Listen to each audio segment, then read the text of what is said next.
FORA.tv. Idea Immersion. Visit us at www.fora.tv.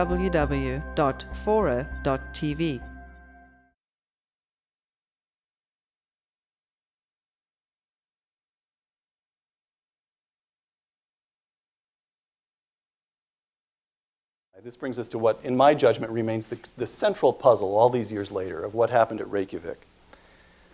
SDI, Star Wars. In the 80s, many informed observers, the Union of Concerned Scientists, for example, even today, one informed observer, Sid Drell, will tell you that SDI was never going to work. It was technically infeasible. In the words of journalist Rick Hertzberg, it was a fantasy.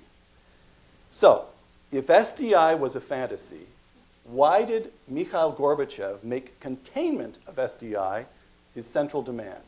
Roz? I don't think he thought it was a fantasy, and he certainly saw the price tag. The price tag of? Of trying to match it.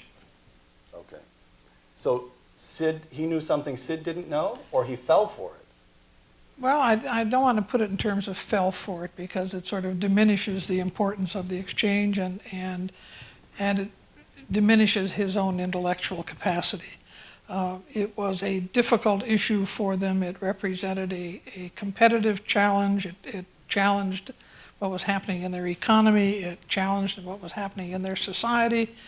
It was an issue within his own bureaucracy, with his military, and he simply had to find a way to respond to it, to eliminate it. And I think both with respect to the summit in Geneva, the first, and the summit in Reykjavik, his single objective was to obtain the defeat of SDI, and he failed, and then we went on with the rest of the agenda.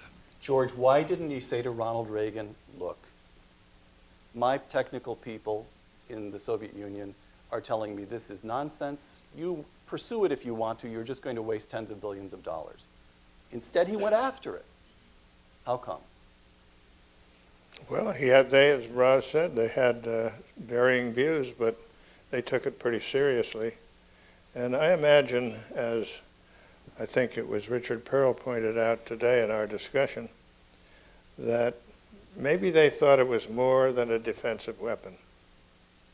That if you get something up there in space that presumably is intended to knock down something that might come at you, maybe that thing in space could also deliver something down on the ground. So strategic defense initiative is defensive, and Ronald Reagan always thought of it that way. But I think you could easily imagine, if you were a Soviet and hearing about how a weapon might be put in space, how something in space might come down at you. So I think there were a lot of reasons that he took it very seriously. Well, I'd like to add something here. Please. The Russians had their own program of missile defenses, or Star Wars, which the critics used. I recall in one of, we had 3 negotiating sessions running simultaneously, and on the one dealing with missile defense, for example, I made the point that they also had such a program. And it became clear to me that their negotiators in Geneva really didn't know about it. Or if they did know about it, they didn't know much about it. And I persuaded General Abramson, who was in charge of our program, to come to Geneva.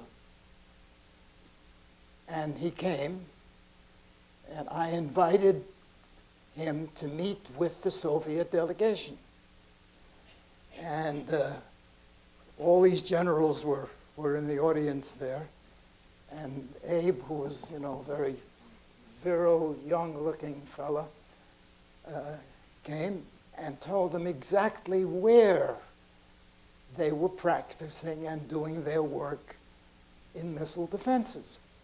And they were writing feverishly because they did not know what he was telling them. and that what we had been learning through the air. So that also has to be kept in mind, that even though there was great criticism in the United States because of Star Wars, and they made fun of it, the critics, the Soviets were also engaged in that effort.